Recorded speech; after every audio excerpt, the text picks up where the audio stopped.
Good morning. Good morning. Hey, Gene. Good morning. How are you? I'm good, thanks. Thanks for joining. Let's give it a few minutes. Right.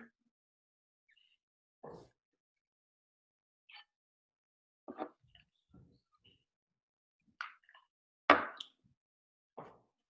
fact, I'm going to get my coffee. 1 second. Right.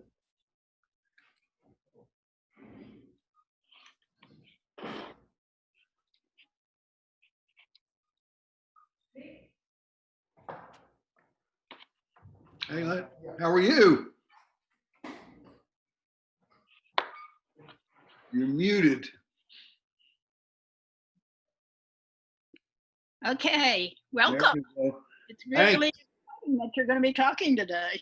It's good to be here. Right. I think Ed had to line you up way in advance, didn't he? I don't know if he had to, but he did. So.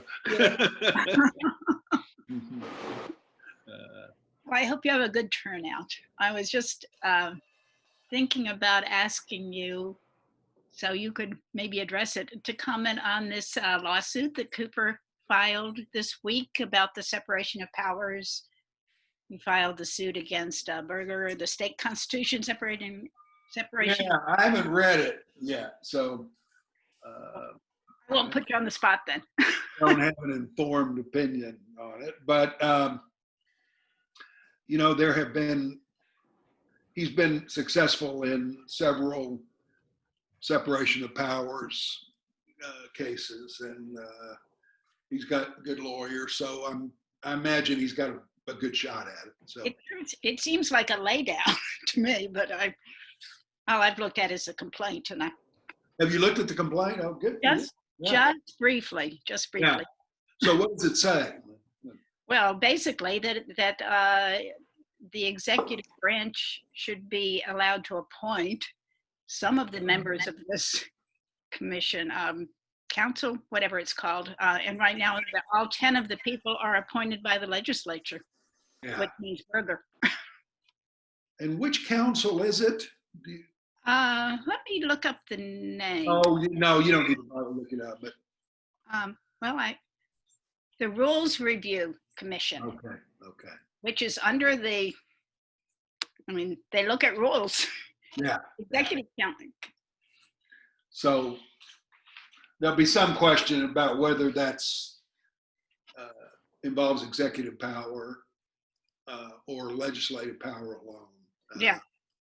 That sort of inquiry. But they don't mind violating separation of powers. They're kind of like our federal administration. Yeah, they are. They were at it even quicker. So yeah. Gina, I was wondering what you teach at UNC Law now. What courses do you teach? Do you teach the civil procedure course with your book? No, I teach federal courts, which is the sort of like a third-year version of civil. Well, you know what it is. Ed. Yeah. So, and do you use your textbook? Yes, I do. I teach con law, in which I don't use my textbook, and then I teach, I don't have a con law book, and I teach a seminar in poverty and public policy in North Carolina. So. Yeah, so I'm wondering, has UNC Law started? I mean, I guess they have. Yes. It's all virtual? It's been kind of a comedy of errors. We started, they sort of left it up to the professors whether you went in person or, and so I was one of the people who was teaching in person. It's funny, it was mainly old folks who they're teaching in person because they love to teach in person and they don't want to do it on the computer, but they're probably the most vulnerable group. So I taught class for 2 days, was thrilled with it, and then they ended it. So we've been virtual ever since. And how is the Socratic method virtually? It is inferior, let me say. But it's not non-existent. I call on the students. I don't like sitting in front of a screen teaching. I like to roam the room and holler at them and that kind of stuff. So I don't like it, but it is what it is. Right. And even though I wanted to teach, I believe that we were opening up only because we were fearful of Phil Berger. So that wasn't a great rationale. So what do you make of this item that I read? And I'm saying this as a Duke alum, that Duke students have had a lot lower infection rates than UNC and state students. Mm-hmm. Well, there's some truth. I mean, it's true. And I think there's some reasons for it. My own theory is Duke students usually come to Chapel Hill to have a good time. So they've been a little hampered in their.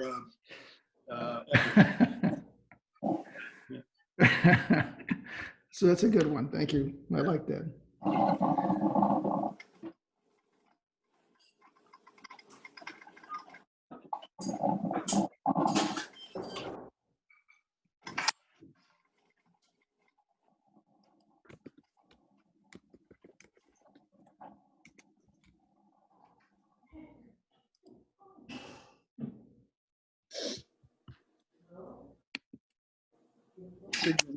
Hi.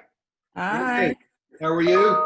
I'm good. How about you? Well, I'm good. A little early for me, but I'm good. So, Yeah, Saturday morning, we get you up early. well, I'm usually up early. So, how's politics? Ah, it's there. Yeah. I'm looking forward to some changes in November. Boy, me too. And we have to have them, or God only knows. So Canada's going to get a lot of population increase. Yeah. I wonder what their position will be now on new immigrants. Yeah, especially when some of us might be related to them. Yeah. Of course, they'll be hesitant to let us in because of COVID. So I know. Someone sent me a map of all the countries where there are restrictions on Americans coming into the country. I think it was every country in the world. That's right. Well, we made America great again, Yeah. No one will let us travel there. I think we can go to Croatia. Oh, that's a good feeling. But it's risky. It's risky to go to Croatia. Well, Ed, it's 9:01. We've got. Yeah, the only reason I have to go through this process of admitting a person by person is there's been all these reports of Zoom bombing. So that's why we're going this elaborate. Otherwise, everyone would automatically be accepted in. So so let's go ahead and get started because we're really thrilled with our guest today. Gene Nichol is a graduate of Oklahoma State, where he played quarterback, very impressive. Then he went to the University of Texas, where he was Order of the Cruyff. That's the top 10%. That's quite an accomplishment in itself. He was a dean, a professor of law at various universities, including the University of North Carolina, where he was the dean of the law school, and then he was also president of William and Mary College. He has since then been a professor of law at UNC, where he teaches a variety of courses, a noted published author, and a frequent commentator in the press, in local press and other journals. And he's a noted orator. I mean, I have to say, I looked at his resume and I saw the number of times he was invited to be the keynote address, and it's remarkable. So I've asked Gene, I mean, first of all, we're delighted to have him. I've asked Gene to talk. Keynote speaker. Oh. Either on anything that he thinks is relevant to the political situation we're in, or either of his two books. And I would ask everybody, please, to mute yourself so that we don't get background noise. And I turn it over to Gene, and thank you so much for joining us, Gene. I'm glad to be here. Thank you very much, Ed. It's look through the audience here and see some old friends. So it's nice to see, particularly people I haven't seen in many months here in quarantine time. I am. I appreciate the generous introduction. It is true that I went to Oklahoma State and I played football, which was odd. Actually, to sort of burrow in on it a little bit, I was a football player and a philosophy major at Oklahoma State. Oklahoma State had 25,000 students, and I think there were 6 philosophy majors or something like that. But it meant that I had 2 very different sets of friends. The philosophy majors were mostly from India. They weighed about 85 pounds apiece and spoke with very strong accents. And we talked about ahimsa and Buddhism and Gandhi and the like. And then the other group that I hung out with, the football team, they weighed on average about 325 pounds apiece, and as far as I could tell, spoke no ascertainable language whatsoever. So it meant I learned to deal with the divergent folk. It's also true that I grew up in Texas. I was introduced at a roast a couple of years ago, and a federal judge said that it was only because Nichol grew up in Mesquite, Texas, that he could have considered Oklahoma State to be an institution of higher learning. So I rejected that, but I'm not unaccustomed to it. I appreciate Ed saying such kind things. Now, anybody who speaks a lot probably doesn't want it to be said that, oh, you're about to hear a great speech or a great speaker. I remember if George W. Bush taught us anything, it was the importance of diminished expectations. And so let me tamp that down a little bit. I am going to talk, Ed said it was okay, so I'm going to talk about the book that I just published a couple months ago. It's called Indecent Assembly. It is a non-favorable review of the work of the North Carolina legislature in the last decade, and so it's timely. I think it is potently relevant to what we face at the moment in North Carolina, and what I think is the absolutely crucial nature of this election. So that didn't seem so bad in talking to a group of good Democrats here on a Saturday morning. I think I'll talk for 20, 30 minutes, something like that, and then I know you guys like to talk, so we'll have a discussion afterwards. So the book, the broad frame of the story that I deal with in Indecent Assembly has been told, I think told well and sometimes even passionately. That is that, to quote, North Carolina, once considered a beacon of farsightedness in the South and a paragon of Southern moderation, has since 2011, or especially since 2013, undergone a powerful Republican revolution. A state long dominated by business-minded, moderate Democrats has been, politically at least, turned literally upside down.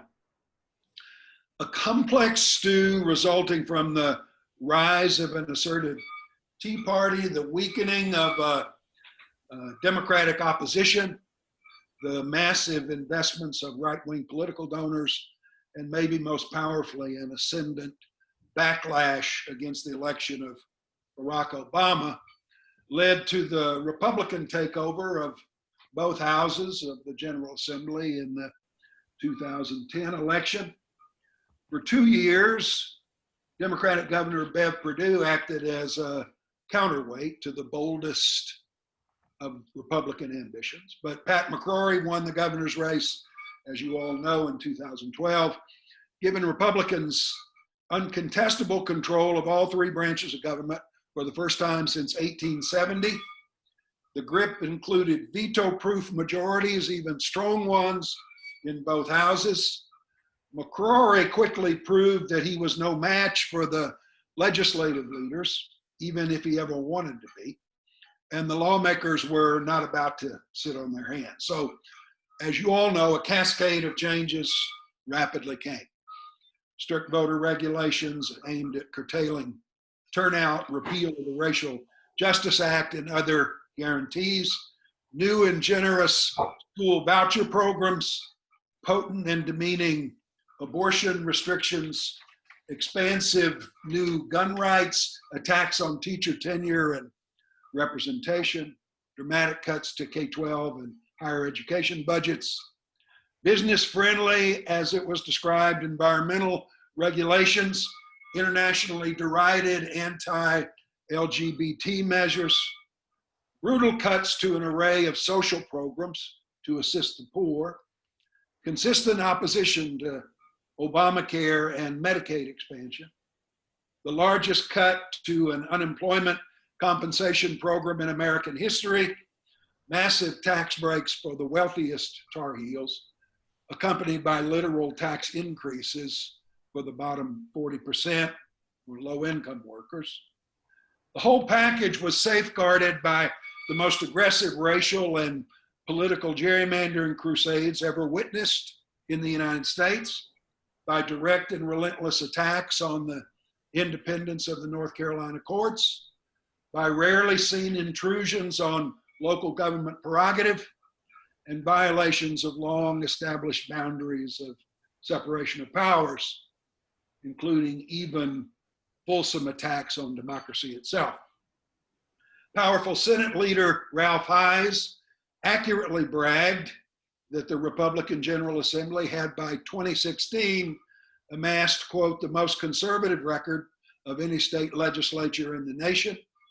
The Dean of North Carolina political columnist, Rob Christensen, wrote that there has been no bigger and quicker shift to the right here than any state in the country. The New York Times decried North Carolina's, quote, pioneering work in bigotry. The Washington Post said that the General Assembly had, quote, turned back 50 years of progress on civil rights and gutted the social safety net in the state. Other states began to follow what was overtly deemed the North Carolina playbook, and New York Times Magazine frantically asked, in a now Trump-based era, is North Carolina the future of American politics? So that's my starting point. In a very brief time period, really 4 or 5 years when you think about it, North Carolina moved from a, quote, beacon of Southern progress to what national newspapers now readily call a laboratory for extremism or a poster child for regressive conservative policies. Second, to remind, North Carolina citizens, including a lot of folks on this call, didn't just sit idly by as their state government was brutally recast. A massive Moral Monday protest movement was launched and executed in response. Following the creation of a potent and active HK on J coalition by Reverend William J. Barber and the NAACP in 2007, much earlier, Moral Monday leaders started weekly protests at the State House in April 2013. That day, Barber and 16 others were arrested for peacefully challenging the unfolding Republican legislative crusade, defying what he called regressivism on steroids. Soon, thousands joined the ranks week after week, gathering in huge throngs in Raleigh and across North Carolina. In February 2014, Moral Monday drew more than 100,000 to the steps of the legislative building. making it the largest racial justice rally in the South since the Selma to Montgomery March of 1965. Republican leaders called the multiracial protesters, quote, outside agitators, old hippies, and morons, echoing the responses of 1960s Southern segregationists. By 2014, more than 1,000 people had been arrested at State House protests. Barber told demonstrators, we can no longer allow the ultra-conservatives to have the moral megaphone. If we're going to change the nation, you've got to change the South. And if you're going to change the South, you've got to focus on these legislatures. Moral Monday didn't drive Republicans from control of the General Assembly, but it has had potent impact on North Carolina and beyond. First, the protest worked to thwart and slow the unimpeded reign of the legislature. Republican leaders, I think, sought to dramatically alter our economic, legal, and social arrangements without significant pushback or debate. Democratic lawmakers proved powerless to contest the cascade. If Republicans aimed to remake the North Carolina General Assembly without troubling controversy, the protests made that impossible. They also revitalized the state Democratic Party. Barber made sure that Moral Monday remained a moral rather than a partisan crusade. But as Democratic pollster Tom Jensen put it, Barber really stepped in to fill the void of progressive leadership for Democrats when they had been put completely in the wilderness. Thanks largely to the demonstrations, McCrory's approval ratings dropped notably and quickly. He'd won by 12 points in 2012, but by the end of the next summer, his approval ratings were decidedly underwater. Democrat Roy Cooper narrowly beat McCrory in 2016. He likely wouldn't have without the pervasive, emotionally charged, and visible protests. Democrats regained enough seats in 2018 to eliminate the Republican supermajorities dominating both houses. The same could probably be said of both of those campaigns. Cranky Republican leaders complained the Moral Monday crowd gave Democratic voters a reason to be excited, to be active, and to vote. Maybe most important, the Moral Monday protests helped convince North Carolina and later the country at large that an invigorated engagement in the democratic process provides the surest basis to secure the society they hope to achieve. All that said, Republicans still hold significant majorities in both houses of the General Assembly. After the 2018 elections, that remained the case. Today, they enjoy a 66-55 edge in the House and a 29-21 lead in the Senate. The laws of North Carolina are still launched from Republican caucuses in each chamber, and Republican lawmakers retain the distorted security of gerrymandered electoral districts to do their work. On occasion now, thankfully, the products of Republican lawmakers may be constrained by a bolstered gubernatorial veto, but the North Carolina General Assembly remains first to last a Republican outfit, following the same destructive agenda it pursued for the last 8 years, an agenda that has inflicted potent damage on the people of North Carolina and that directly threatens their children's future. That agenda is the focus of this book. I concentrate on the legislative record of the Republican General Assembly for two reasons. The first is simple. Though much has been written of particular legislative programs and areas of focus for Republican lawmakers, little study seeks to examine the agenda of the General Assembly more broadly. It's one thing to read of day-by-day accretions and extensions. No doubt those alone can spark outrage, but it's another matter to see a decade's accumulation laid out in a package. When I began studying the General Assembly's record in earnest, I was, it's fair to say, a member of the determined, perhaps even angered opposition. Studying the lawmakers' work as a whole, though, can readily move one past that comparatively less alarmed state. As my old friend, historian Dan Carter says, when asked if what's happening in North Carolina is as bad as it looks, he always responds, it's worse. It is a lot worse than you think it is. My second reason is more important. It has to do with the nature of the General Assembly's crusade, the categories, the themes, the beachheads of their assault. What they repeatedly show they are out to accomplish. Characterizations of the work product of the North Carolina legislature typically run along traditional headings of punditry: liberal conservative, left right, moderate radical, and the like. And there is accuracy in those labels. But they can also miss the basics, the defining, undergirding essentials. I argue that since 2011, the North Carolina General Assembly has waged the stoutest war against people of color and low-income citizens seen in the United States in a half century. All white Republican caucuses dominating both houses have behaved essentially like a white people's party, attacking the participatory rights, the anti-discrimination guarantees, the educational opportunities, and the equal dignity of African Americans. Poor Tar Heels have been similarly targeted, demonized, shamed, and economically penalized, essentially treated as outcasts to the Commonwealth, deserving disdain rather than brotherhood.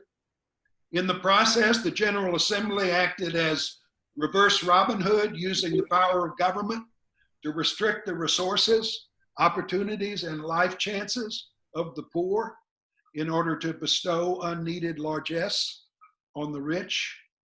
Women have been repeatedly denied equal dignity in reproductive decisions that effectively deny their full and functioning humanity in favor of a patronizing and authoritarian state decision maker, enforcing its own vision of a meaningful life on diminished subjects. The General Assembly's also moved to officially disparage, debilitate, and demean gay, lesbian, and transgender Tar Heels, to brand them as strangers, denying their membership and endangering their prospects. Public education and the environment have experienced similar insider-outsider demarcations, favoring the powerful at the expense of the marginalized and the burdened, and directly attacking notions of public obligation and public good. These bold and singular steps can accurately be characterized as ultra-conservative and extreme, but foundationally they represent something more: a broad, animating war on equality, seeking to undo much of the mandate of the modern Equal Protection Clause. They constitute an overarching attack on the 14th Amendment itself, the most consequential provision of the United States Constitution, and they should be seen as such. The Civil War Amendment's principal author sought to assure, and I quote him, equal justice for any person, no matter whence he comes, or how poor, or how weak, or how simple, or how friendless.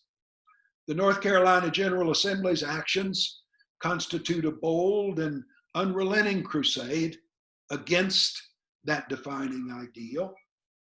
And Republican lawmakers have not stopped there.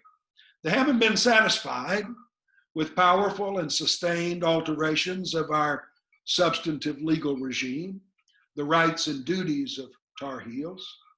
They've also attacked the foundations of American constitutional government: independent judicial review, separation of powers, the rule of law, and the operational values of democracy itself. The General Assembly has interfered with the judicial election process, limited judicial review of legislative acts, manipulated the size of the Court of Appeals for partisan purposes, aided Republican candidates in Supreme Court races, interfered with gubernatorial appointment powers, threatened disobedient judges with shortened terms, canceled judicial primaries, gerrymandered the districts of disfavored judges, and more. The entire state judiciary is literally under assault. Republicans also use legislative powers more ruthlessly than any other state assembly to tilt the democratic process in their direction. They passed the most aggressive voter suppression and political gerrymandering plans in a half century. They've specialized in sore loser laws, overturning the results of local elections when unhappy with the choices of the voters. They've even been willing to cast aside democracy's most foundational rule.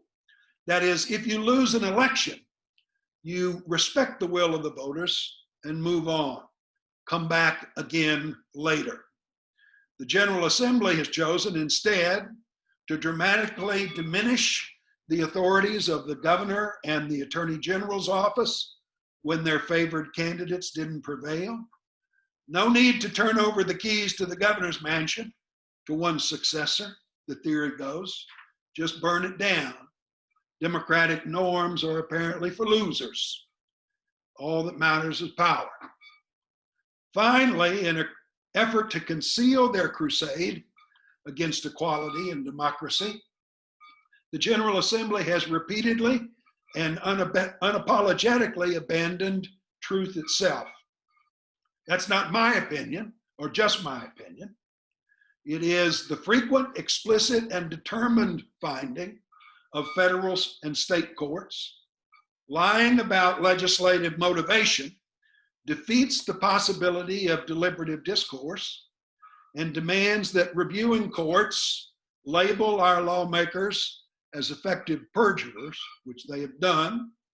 It reveals an inexcusable cynicism about democratic power and an absence of character so potent that it marks them unfit for office. It's possible to characterize these assaults on equality, democracy, and judicial review as radical or extreme, or I guess even as ultra-conservative, which Republicans seem to think they are. But the General Assembly's war on equality and its demolition of democratic and constitutional norms is actually a rejection of the structures and foundational premises of the American experiment itself. These power-grabbing moves don't reflect the normal give and take of traditional politics. They challenge the foundations, the fundaments of our premises of government. I've long been taken with that word, fundaments. It means broadly the basic principle or underlying foundation of a theory, of a system. But it can also suggest a base or foundation, especially of a building, the fundaments upon which we have built, foundations of governance, ones like judicial independence and the rule of law and separation of powers. These have taken us centuries to develop and to secure. Casting them out in a temporary craving for power mocks our history and the bold legacy of our forebears. It sells our meaning and our sacrifice for an ill-intentioned mess of pottage. It breaks the most important promises we have made to one another as a people. It ought to be deemed as beyond the aspiration of even a power-hungry legislature. A rejection of our fundaments is more serious business than merely being careless or mistaken or hyperzealous or simply wrong. It is more scornful of our story, our meaning. It is more contrary to the red, white, and blue. It assumes that all that matters is the temporary authority of a favored partisan grouping, not the norms that define us as a people. It is, not to put too fine a point on it, profoundly unpatriotic. That means that the political battle now being waged in North Carolina is not only brutal, it is defining. The stakes are larger than ideological ascendancy. They touch, perhaps even permanently, the character we seek as a people. Republican leaders don't campaign as crusaders for an altered vision of American constitutional government, but that platform is increasingly what they carry out, regardless of what they might say. So the political war in North Carolina is about more than politics. It is about the promises that constitute us as a commonwealth. It is about our constitutive assurances to one another, our hard secured traditions of government, our character as a people. It is a core struggle for our own decency. This book is about the politics of North Carolina, but it's also a warning beacon for other states. The New York Times has claimed North Carolina experienced its political cataclysm a few years ahead of the rest of the country. The Atlantic, which I now understand is a shitty magazine, the Atlantic says nowhere is the battle between liberal and conservative visions of government fiercer than in North Carolina. Vox adds, North Carolina has become the playbook for Republicans across the country. Our own congressman, who, as you know, is a thoughtful political scientist, has argued that we've become Exhibit A of our country's political trends. And he didn't mean that as a compliment. The nation's best election law expert has written, North Carolina set a precedent in playing the kind of hardball that we haven't seen in other places. Does it spiral out of control? It has been more asymmetric with Republicans, but I don't think it would always stay that way, he writes. In other words, what's happening in Raleigh may not stay in Raleigh. Robert Kennedy said at Berkeley in 1966, the future belongs to those who can blend passion, reason, and courage in a personal commitment to the ideals and enterprises of the American democracy. What was for Kennedy a description of the world that he thought he saw unfolding around him has become for us a manifesto and a prayer, and most pointedly, a call to arms.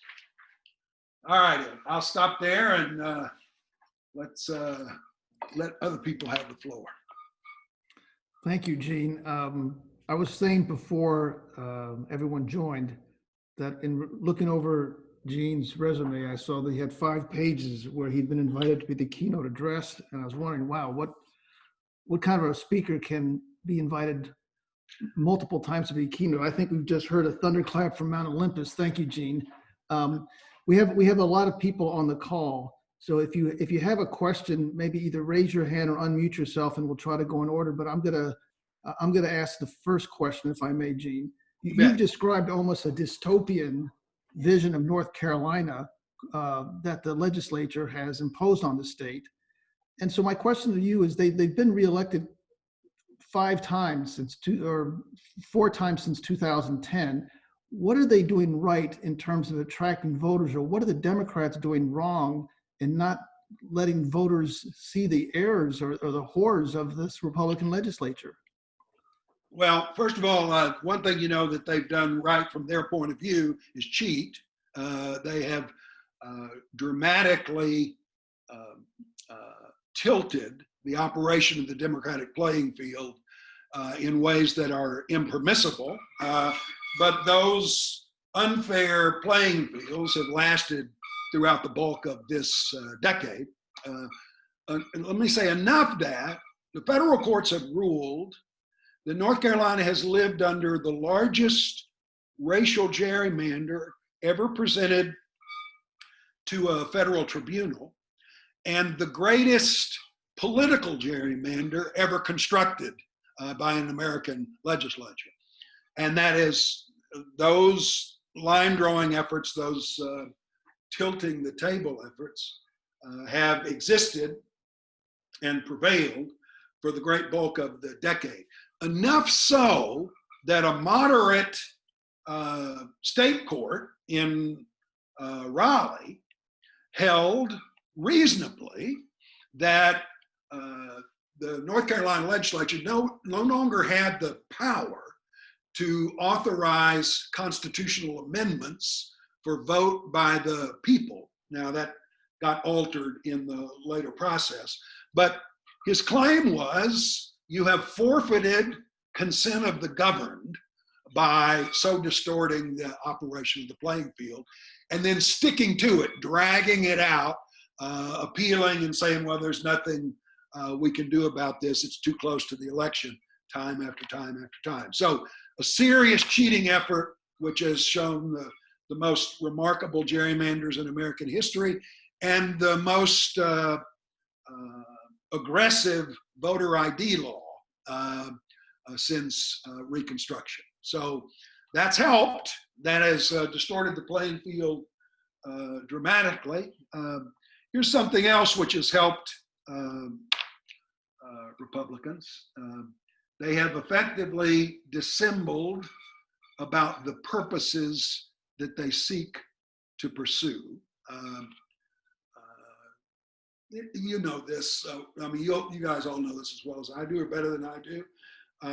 When Republicans pass tax changes which debilitate the chances of low-income people and give more money principally to the top 5%, they don't announce, oh, we're here passing laws to try and feather the nest of the top 2% in North Carolina. That's our goal. Vote for us. We are handmaidens and water carriers of the richest 2%. That's what they actually do. But of course, that doesn't work very well in a democracy, and it's not great for a bumper sticker. So they explain that, well, we need these tax increases, these tax cuts, because we're going to help everybody out. Everybody can better spend their own money than the government. When you unpack it, like the Justice Center did 3 years ago, and found, you know, it's not really accurate to say that this has been a regime of tax cuts. What's more accurate is to say they've dramatically lowered the taxes of the top 3%. They have, in modest ways, lowered the taxes of the top 55%, but they have raised the taxes of the bottom 40%. Well, that's not the way they explain it, and they mislead the public, it seems to me, given the values that they're after. Very strong example of that. A lot of you work on. These guys don't announce to the public, and you won't see it in the electoral campaigns right now, that their goal is out to destroy public education in North Carolina. It is. There's no doubt that's what they mean to do. They are engaging in a process of destroying the traditional public schools. They know that North Carolinians don't like that. They wouldn't like it. So they dissemble about it, and they give teachers some very modest raises right before election cycles, all in an effort to cabin their actual intention. But all that said, it is also true that Republicans foster an economic theory which is designed to appeal to greed and is successful on that front for a lot of folks. And then they operate on a platform of racial exclusion. I know people have a hard time with the sort of overt discussion of that. It's important to remember, when these folks go into their caucuses in the State House, set our rules, There are no black people in the room. It's all white. North Carolina is almost a quarter African American. We have a white people's caucus which sets our rules, and they have governed accordingly, like you would expect a white people's caucus to do. Racism has more appeal in North Carolina than we could wish that it does. So when you put that large cauldron together of deception and cheating and greed and race, they have been successful. Part of the reason, though, Ed, that they cheat so energetically is that they worry that it won't last. The demographics are not in their favor. If you want to govern, as one of their leading women members of the House said, if you operate as an old white guy's caucus. So that's what they're after. They recognize that it's tough to hold on to that and still have a democracy. So they've been willing to abuse the democracy, abuse powers of judicial review. For folks like me, I've been a constitutional law professor my whole life. I got to admit, I assumed that there was a little more potent attachment to the principles of constitutional government, which was widely shared in the United States and in North Carolina than there is. That's been a powerful disappointment to me. I didn't think, for example, I'll stop this, I know I'm going on too long, but who would have guessed 20 years ago that a major political party, dominant political party in North Carolina would have as a major component of its political agenda the idea of stopping people from being able to vote? Folks like me thought that issue was kind of resolved. We had a lot of struggle over it for a long, long time, but who would have guessed people would want to reopen that determination? But frankly, they do. They're not even embarrassed to say in North Carolina and nationally, though they've been more aggressive about it in North Carolina than in other states. They're not ashamed to say, yeah, we try to suppress the vote. We particularly try to suppress the vote of black people in the United States. Can you imagine uttering such a claim? Can you imagine operating under such a premise? I wrote about this a couple of weeks ago. You know, when John Lewis died, and he was celebrated all across the United States, rightly so. He was one of my great heroes, and one of the fortunate things in my life was getting to know him a bit. At his funeral, and the various components of it, Barack Obama spoke in what I think it's fair to say was a moment of national consecration. This was a historic moment for our democracy. Obama talked about how wonderful Lewis was, how dramatic his contribution to America was. He also talked about, he felt he had to say, the crusades against the work of John Lewis, trying to dismantle the work of John Lewis. And he said, yeah, like in the days of Bull Connor, we have cops on the neck of African Americans right now. But he also said, and he said particularly, he went through the cascade of actions by the North Carolina legislature trying to rob people of the right to vote. And he said these are actions at war with the American democracy and with the legacy of John Lewis. Now, in that moment of national consecration, Barack Obama singles out North Carolina as one of the great sinners against the promise of America reflected in John Lewis. Along with everything else, we ought to find that humiliating as a state. These people don't even deny it. And one of the burdens of the work that I try to do is I don't think the people of North Carolina understand that as powerfully as they should.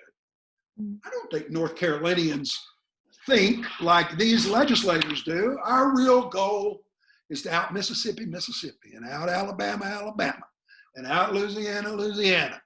That's not what North Carolinians want. It's not what North Carolinians think. It is what North Carolinians are getting. They have that now, and I think they haven't sufficiently recognized it. And that mobilization part is a giant part of our charge. And I promise I won't answer so long. That'll discourage anybody else from asking me a question. No, that's very eloquent. Thank you. Patricia, did you have a question? I do. Okay. First of all, thank you for being here and all that you do. Actually, if you would indulge I have three questions. One is, why do you think they're trying to destroy the educational system? Second part is, I'm a social worker. When I moved here in the 90s, I used to work at Family Counseling Center, which was a mental health center in Hillsborough. And so do you remember how they defund, the mental health system just basically went away? Yeah. And if you could speak about that, who was responsible for that at the time? And then if you could maybe speak about Art Pope. Well, okay. Three very brief little questions. Let me talk first about the first part, the education system. What is it they want? Why are they doing this? Some of it, I think, is annoyance at public school teachers, and they regard public school teachers as their political adversaries, so they attack teachers' organizational rights and tenure rights and compensation and independence, and they take relish in humiliating the public school system through these various ranking methods and the like. But I don't think that explains all of it. I think there's a second kind of underlying notion, which is they do not believe in public institutions. So they don't believe in a public sector. They don't believe in a public regime. I will say this, though, just, it doesn't stop them from wanting to send their kids to the University of North Carolina. And it particularly doesn't stop them from wanting to go to the hospital at the University of North Carolina, which they somehow managed to overlook as a public institution. But I think this is their goal with regard to public education. It's difficult. They just don't want to state it.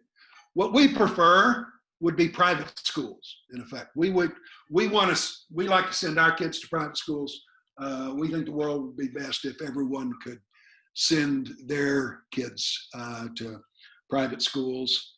And our main goal is to get the government to pay for private schools, which can then be expensive. That people are probably, our friends, they're probably already sending their kids to private schools, but we want to help pay for it. In fact, we want to pay for it ourselves. Then all the folks we know, they'll be in good shape because they'll get to go to private schools that they like. If that means then that the public system is dismantled, all the better. It's meant to be the kind of dregs for people who don't have any money and who are excluded. I think that's, generally speaking, the idea that they have about higher education as well. I think this is an example, I've tried to use it before, this is an example where what they want to do is dramatically at odds with, I think, the public sentiment in North Carolina. North Carolinians believe in public education. I travel all over the state. I think it's true everywhere. They got complaints. They get mad at things. But what we would have said 10 years ago is North Carolinians think North Carolina is better than South Carolina, in large part because of its commitment to education and the following up on education. I think folks still believe that, but they don't understand right readily that this legislature is out to destroy that thing which they so value. I think it's an example of the challenge we have politically. I have sort of a nightmare that in 10 years, North Carolinians will wake up and say, our public schools have been destroyed, have been demolished. That pisses me off. Why didn't someone tell me? I feel like you can imagine a collective voice of hundreds of thousands of people in North Carolina saying, "What do you mean no one told you? We did tell you. It's it's the hymnal from which we've been singing." But the truth of it is, most regular people, they don't want to pay attention to politics. They don't want to get involved in politics. They've got, they're trying to take care of their kids. They're maybe working too many hours. They got other things on their minds than politics. They don't want to have to follow politics. They're not inclined to believe that things are as bad as people like me say, because who wants to think that these people we have in the State House are trying to unmake the state and demolish its ambition and its character. So I think that's what we have. And I think I worry that we're going to recognize it too late. I'm going to switch these questions around a little bit. Art Pope is an interesting character. I guess he's on the Board of Governors now. That's what we try to do. If people are so extreme that they might even get kicked out of the legislature, for example, then we put them on the Board of Governors to decide what we should do with higher education.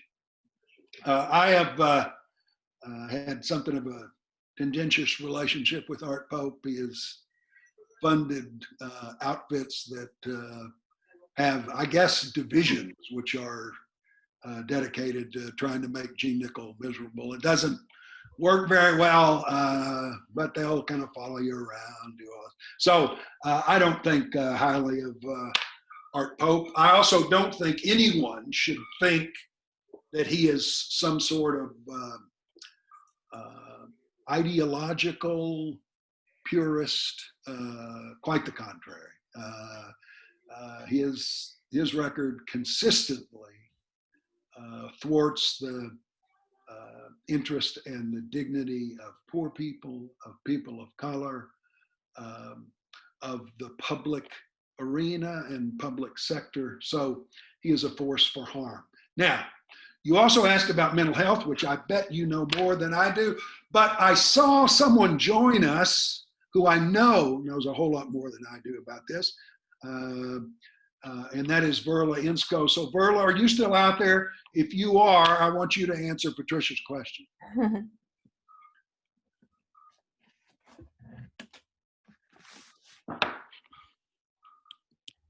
So can you hear me now? There you go. Good. Okay. What happened? There was a I'm great sorry, Verla. I hope movement. you. It's probably not fair to do that, but Oh, I can do it quickly. I think I know. there was actually a national movement in about 1999 or 2000 to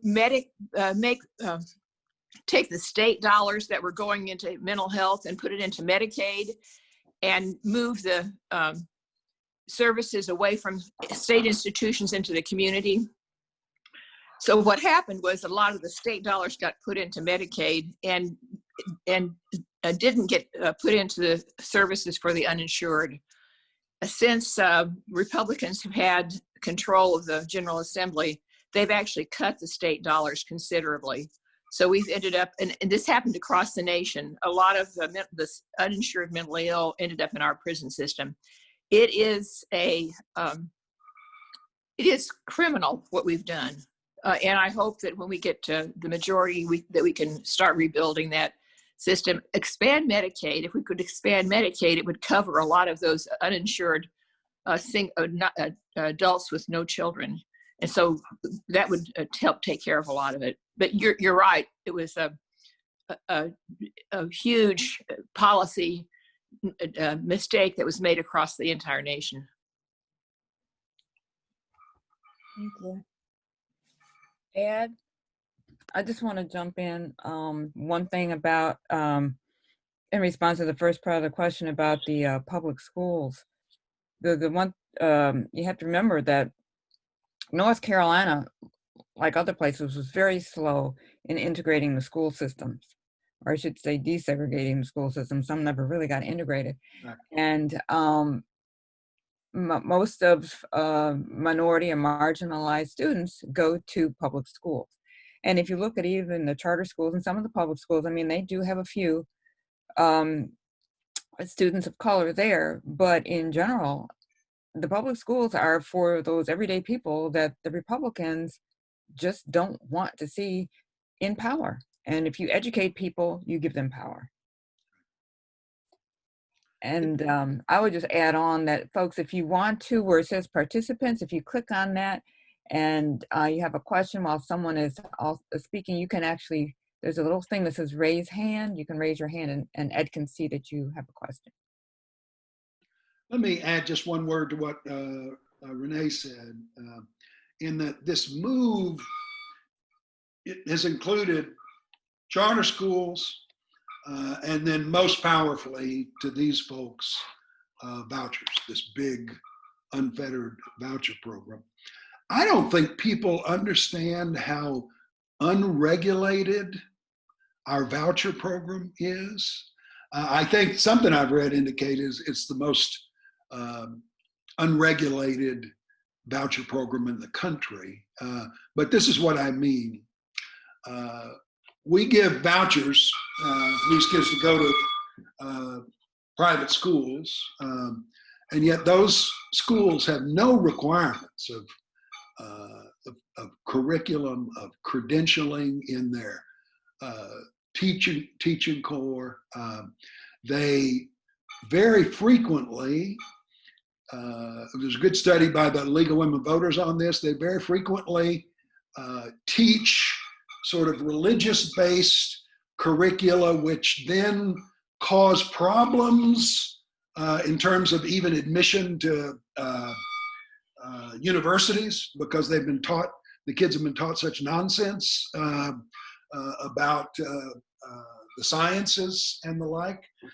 And they also require North Carolinians to fund schools which then discriminate against them on the basis of sexual orientation and the like. So if I'm a gay person in North Carolina, I got to pay tax dollars to the government, which is then going to give some of that money to schools which teach kids that I'm this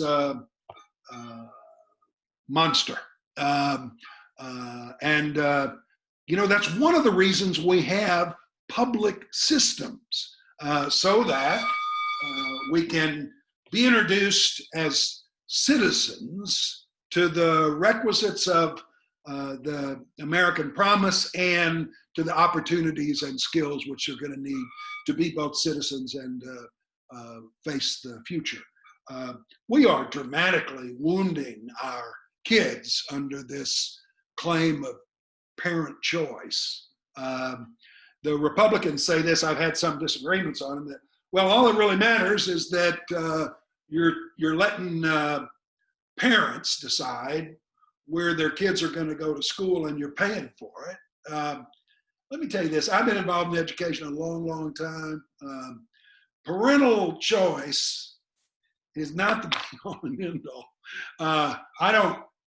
I don't teach my law school classes based on what the students want, much less based on what their daddies want.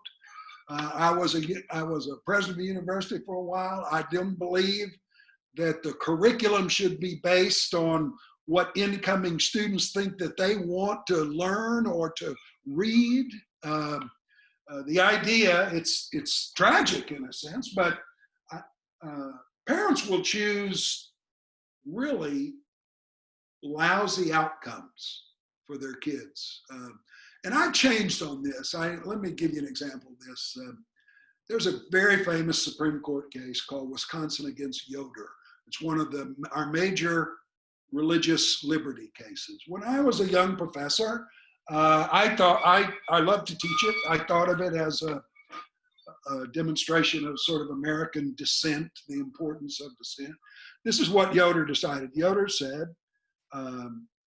it's illegal for Wisconsin to enforce its truancy laws which meant that in this case, that Amish folks who didn't believe in going to school after you're 14 would run into a collision with the state when they tried to keep their kids home. The Supreme Court said, well, you've got to defer to the decision, the religious decision of the Amish folks. So Wisconsin could not make its kids go to school between, that would have been the ages of 14 and 18. I thought that was kind of cool. It was a statement of, you know, these are not majority folks, but the majority can't just trample on them and their beliefs and their like. I think Wisconsin against Yoder was wrong in my old age. Here's what it means for us, and it's relevant to this. I know it doesn't sound like it, but I don't think a parent, under the theory of parental choice, ought to be able to make a decision for a 14-year-old kid, which is going to handicap that kid's entire life. And that's what you're doing now. If you say, like in the Yoder case, you don't go to school after you're 14. Well, what chances does someone have in modern life with having quit going to school at 14? Not much, it seems to me. All I'm trying to say is that shows that parental choice is not the be all and end all. I wouldn't let even decent, wonderful Amish folk say their kids don't go to school. I'd say, no, you got to go to school. We have a truancy system. We believe we owe it to these kids to give them a chance to go to school. So these folks claim that they are involved in a crusade of parental choice. It's actually a crusade to destroy public education. And that's what they're out to do. And they've been quite successful at inflicting the wound. Thank you, Gina. I don't see anyone else raising their hand right now. So I'm going to ask another question, which is related to another book you wrote in 2018 on poverty in North Carolina.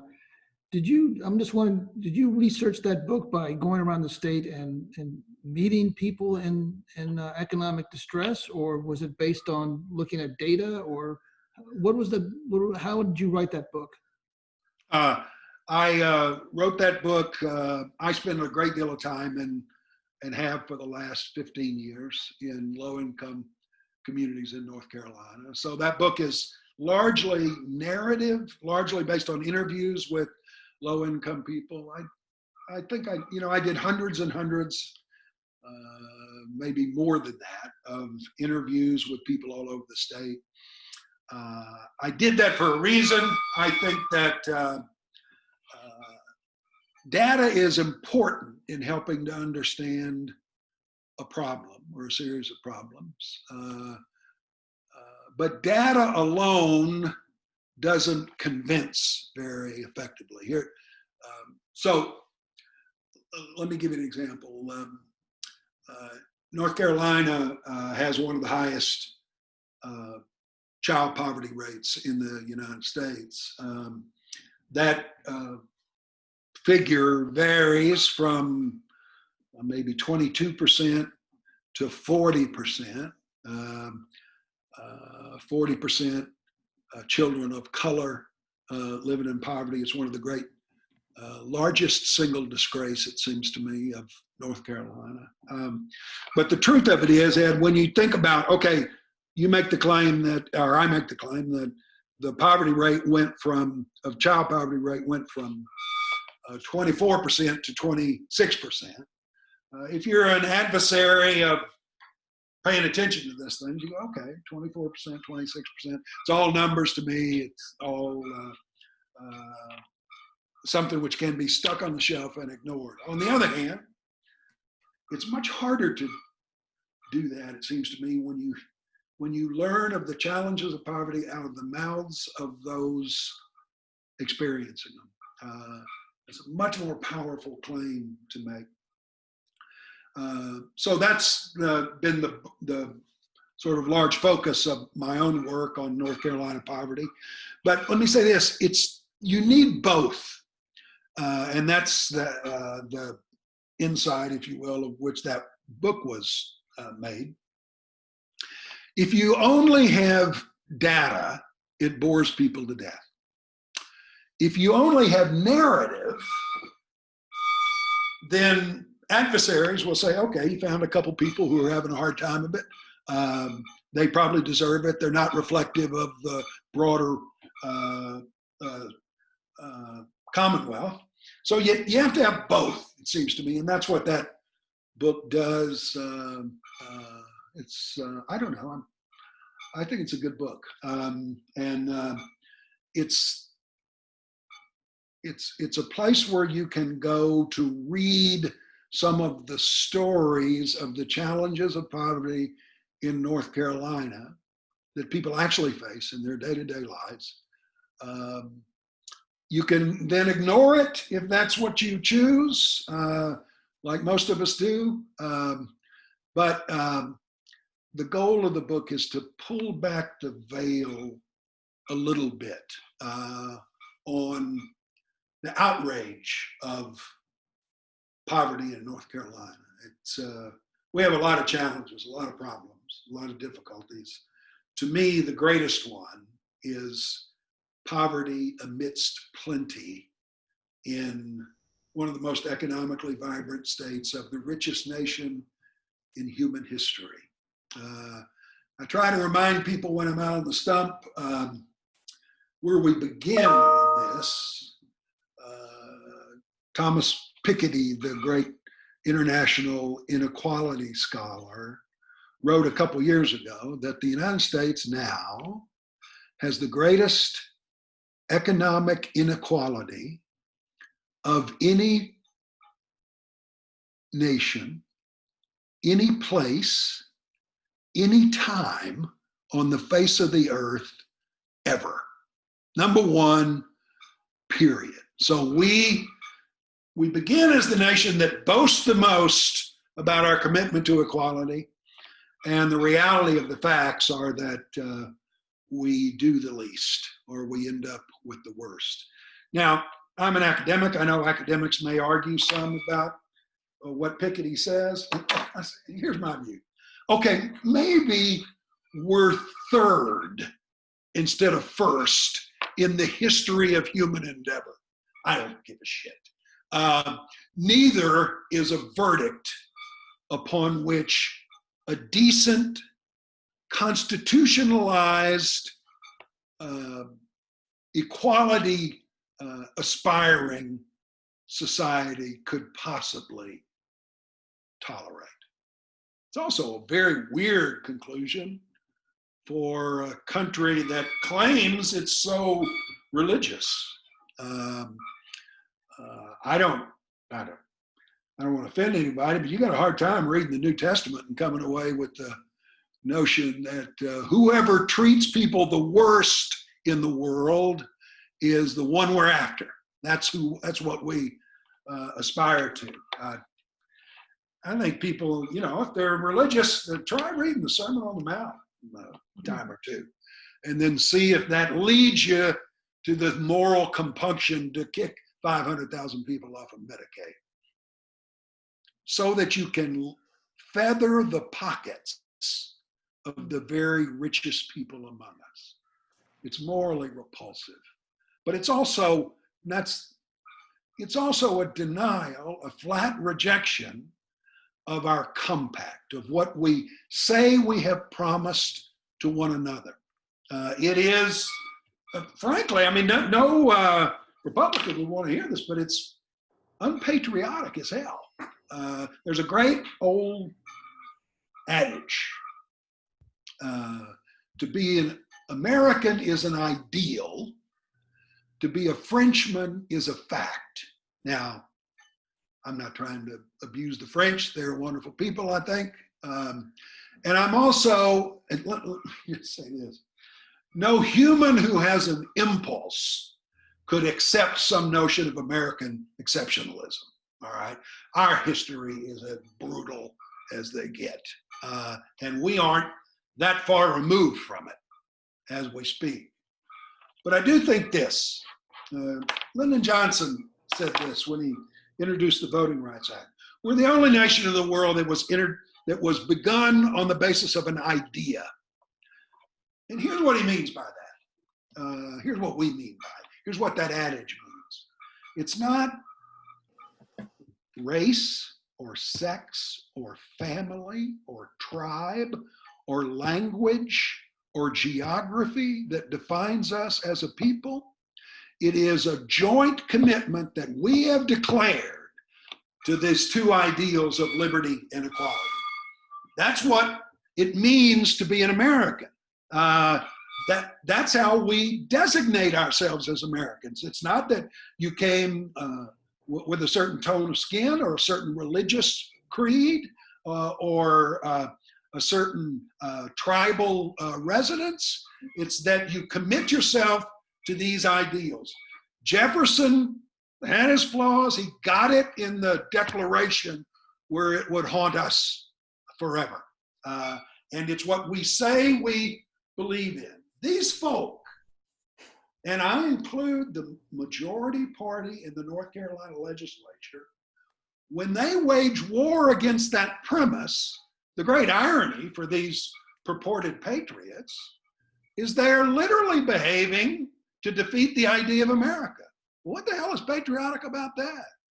Seems to me that's at odds with what all these marvelous folk fought for in all these wars. It's a violation, a direct violation of the American promise in a sort of demeaning lust for power and greed. How anyone can think that's something you can hold your head out over, I don't understand. Thank you. Let me recognize, I think, next Patricia and then Vicky Boyer. Yeah. So Jean, I was just wondering how you felt like the Democratic Party is dealing with poverty. Yeah, that's a dangerous question to ask. And And what I say in my poverty book, I think is accurate, and I'm trying not to be unkind. But I will say this, the Democratic Party in North Carolina, its traditional assumption has been to essentially ignore low-income people. Not always. I'm a real student of the North Carolina Fund, of Terry Sanford's remarkable work concerning poverty. There are other outliers. But the truth of it is, poor people in North Carolina have learned this. That is, there is one thing worse than being ignored by the legislature. And that is, since 2010, they've been targeted, punished. They've suffered an assault because they're poor. Not a war on poverty, a war on poor people. So we have learned there's one thing worse than being ignored if you're poor, and that is to be targeted because you're poor. But the Democratic Party nationally and in North Carolina has no great bragging rights when it comes to how they've treated poor people. It is, I do a lot of work in low-income community. It is not inaccurate when impoverished folks in North Carolina say, what difference does it make? Whichever party's in power, they know nothing about my life. They care nothing about my life.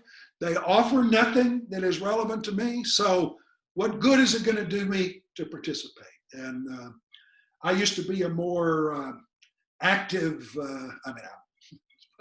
probably fair to say I'm marginally politically active now, but I was, before I came to North Carolina, I was more involved in partisan politics. I even ran for office. And the reality of it is, the Democrats nationally said, unlike many, I'm no great fan of Bill Clinton, so let me apologize for that. He was a big part of the saying it.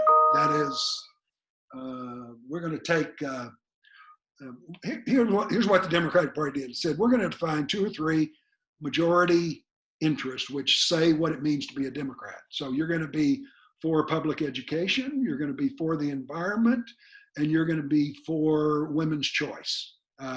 Those are all great things, necessary things.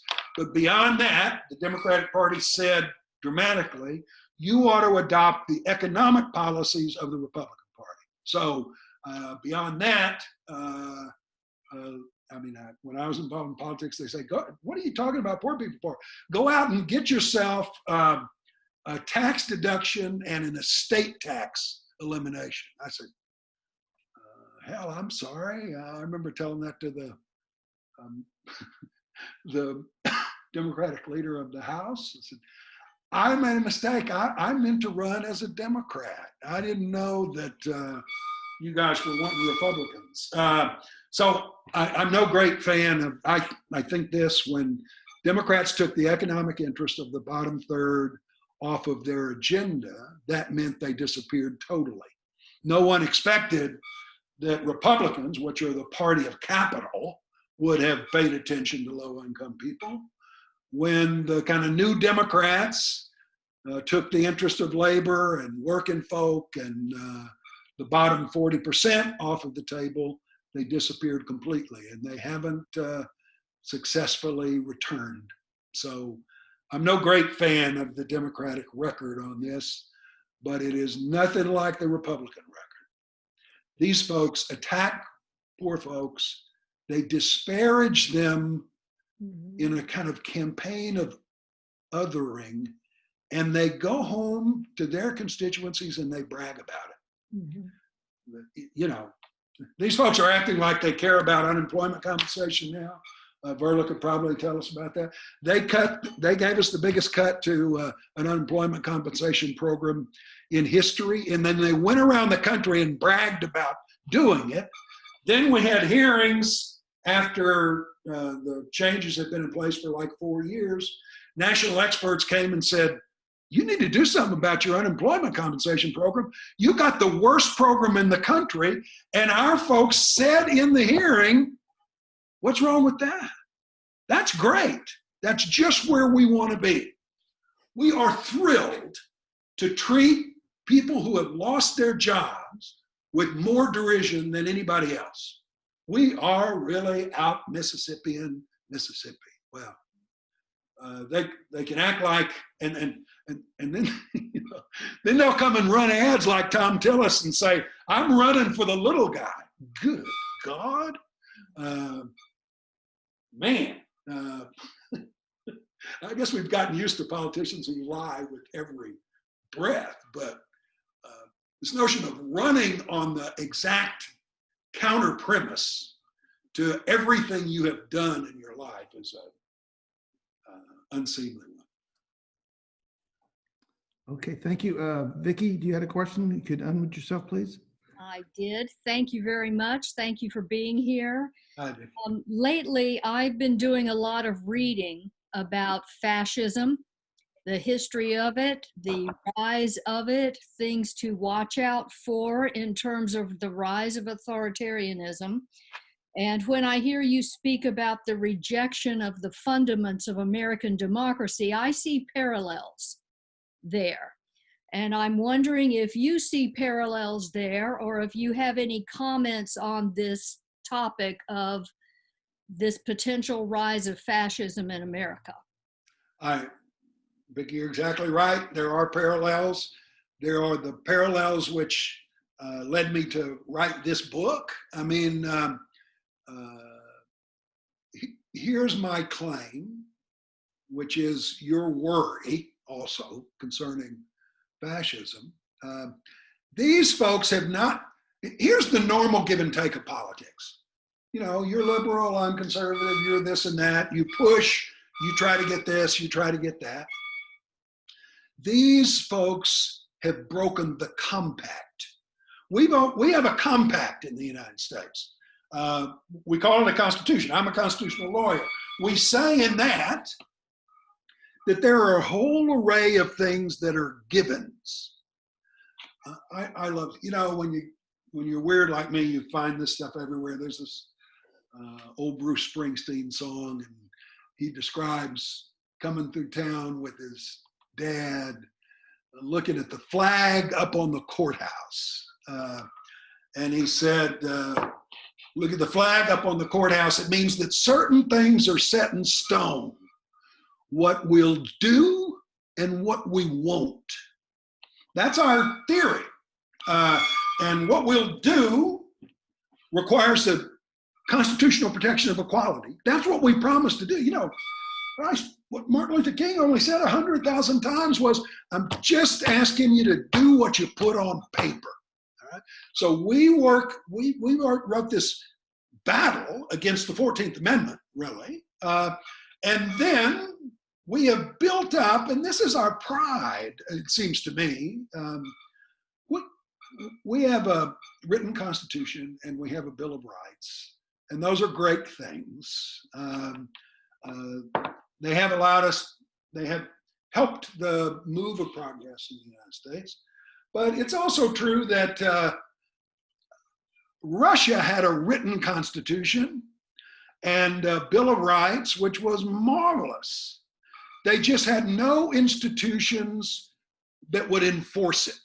All right. So when you dismantle traditions like judicial review, separation of powers, the constitutional compliance, the rule of law, you dismantle what we have created to be a free people. And what we have created to be a free people is our potent bulwark against fascism. And, you know, it makes everybody nervous to use those kind of words. I understand that.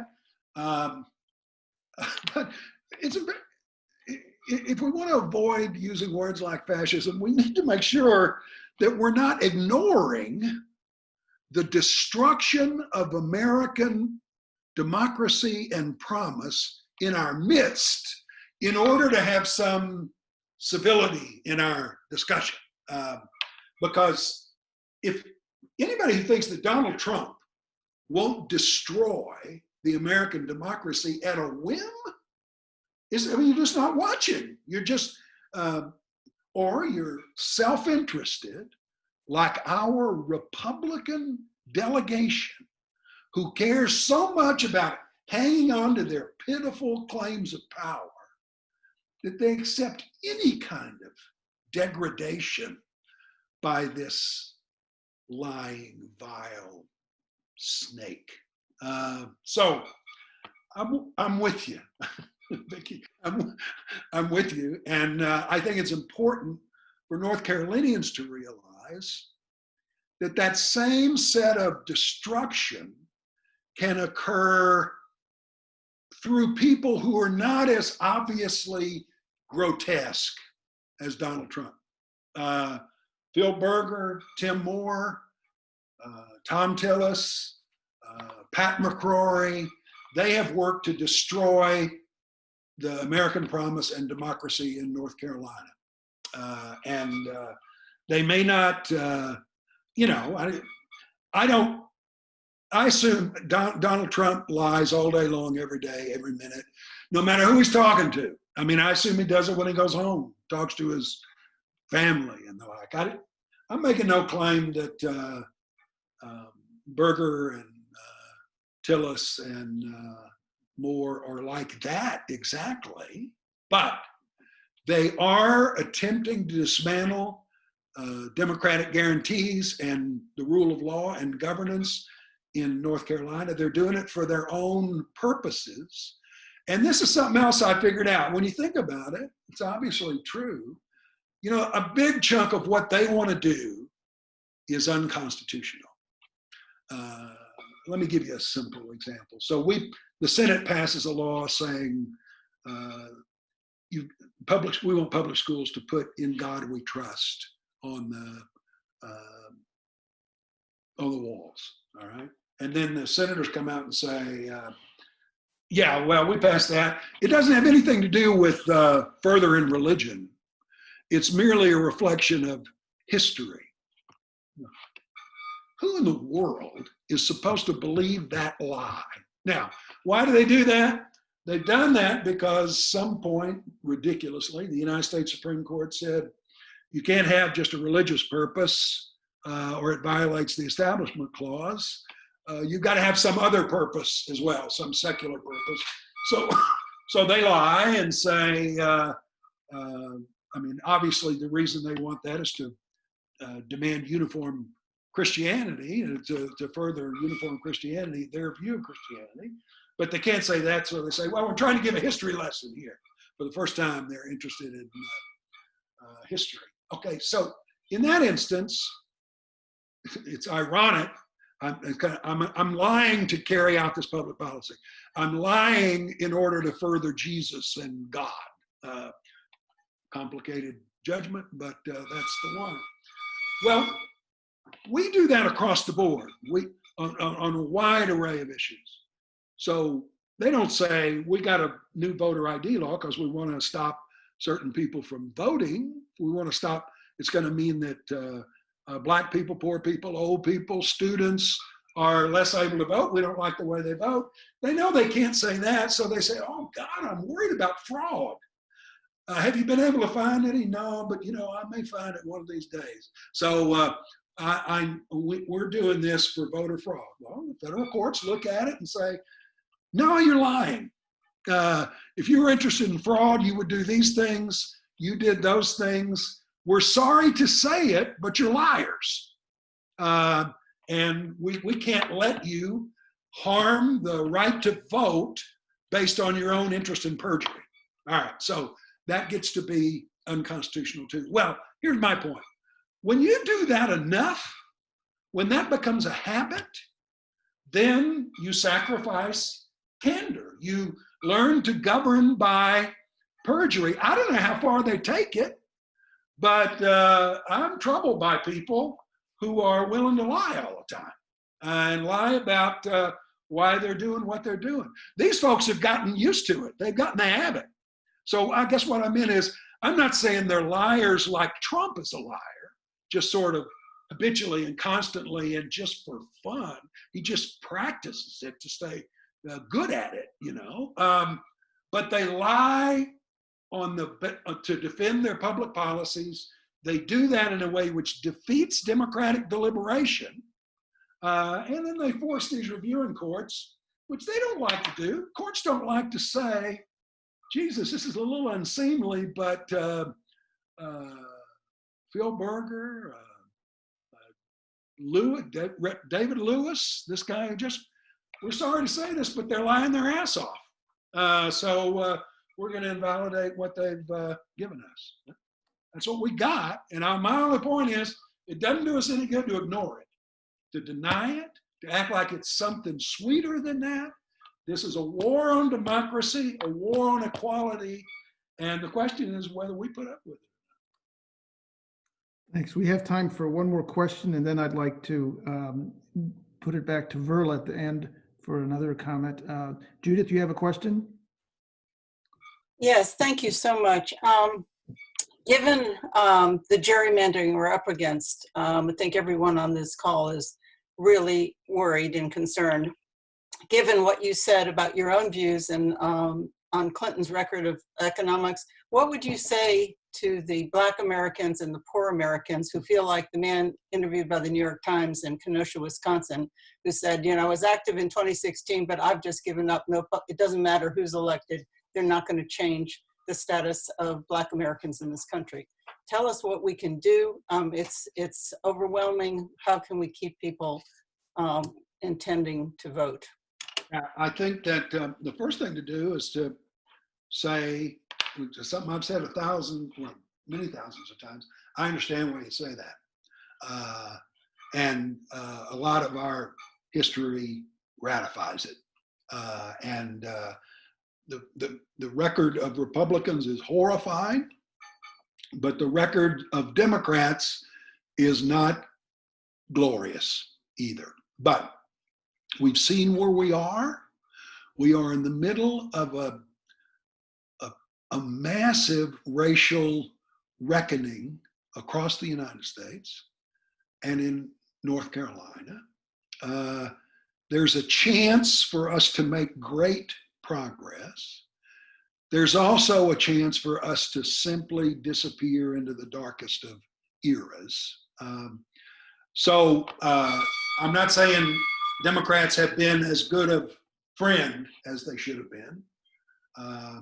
But if you think our future is on the line, which it literally is, and you look at these two groups of people, one of which chooses to gather itself in an all-white effort in order to hang on to its power and privilege, another of which is multiracial,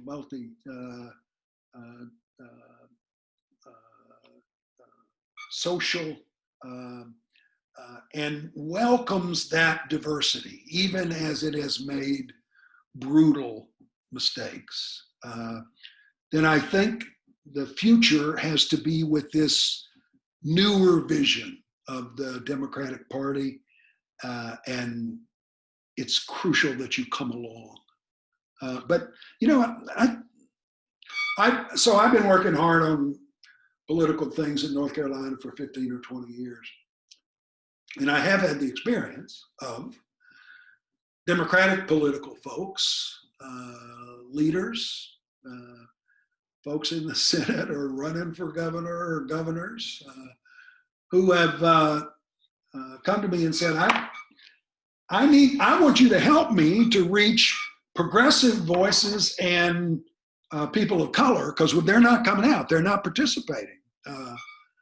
And I began to say, why don't you do something which would teach them that it's worth participating, which would instruct them on that.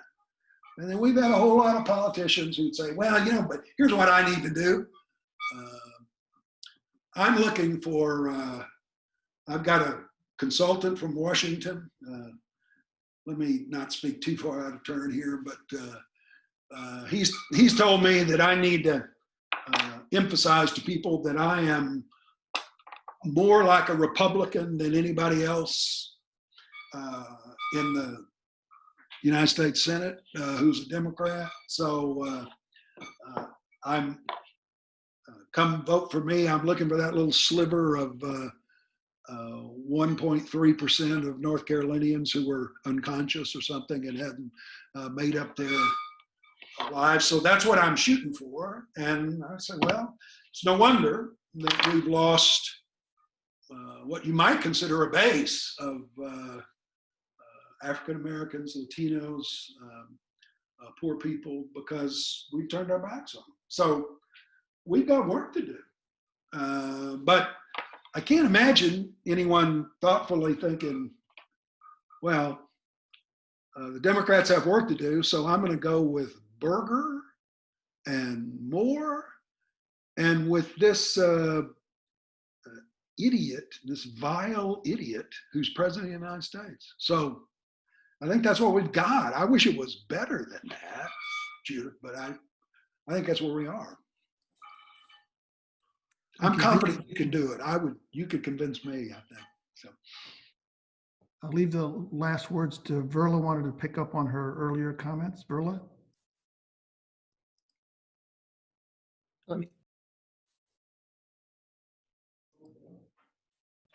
Can you hear me? Yes, we can. Oh, thanks. So I said earlier that there was a national movement to put more money into Medicaid. There was a reason for that. We had a really good system here in North Carolina. In the 1970s, the Blue Cross Blue Shield carved out its mental health services to a Medicaid managed care company. The Medicaid managed care company lowered the inpatient bed rates in all the state hospitals, all the local hospitals across the state. So our mental health system had no choice but to send us patients to the state institutions. And that was in 1999. There we had the Olmstead decision that said it's unconstitutional to keep a person in an institution if they can be served at the same amount of money in the community, which is certainly true of the people we were sending to our state institutions. And that happened across the nation too. And so part of the reason that moved to this community-based services was because we had to deinstitutionalize the people that were in our mental health systems.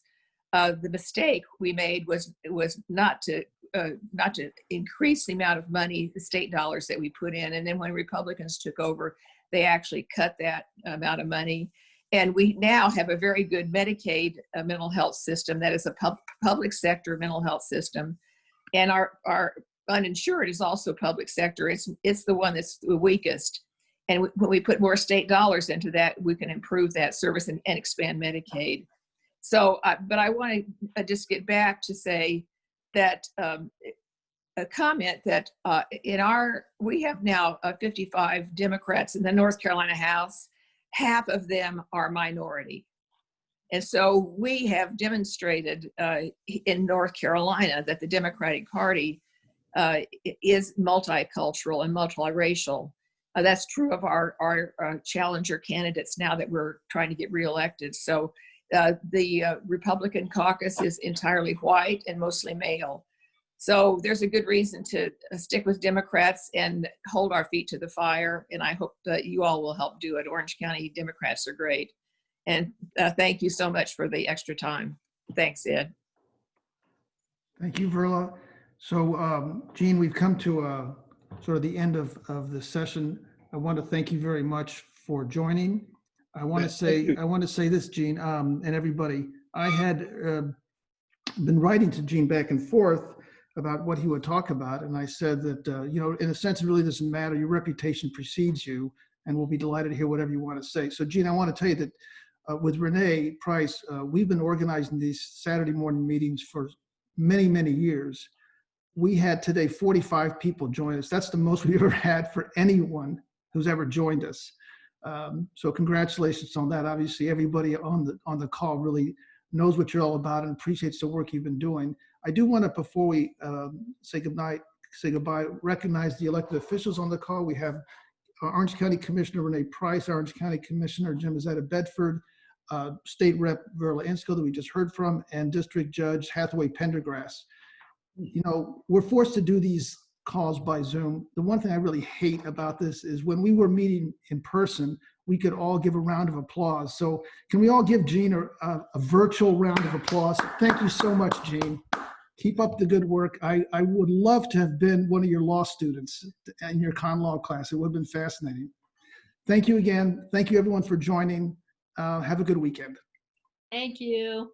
Oh, and just one thing, ballots are going out. If you haven't gotten your applied for your absentee ballot, go ahead. You can still take it to the poll if you don't want to mail it in. Just don't vote twice. Don't vote twice. Don't vote twice. Oh my. I mean, it was good, often, Oh, gosh. but please, please, please vote. Okay. Thank you all. Thank you. Bye-bye.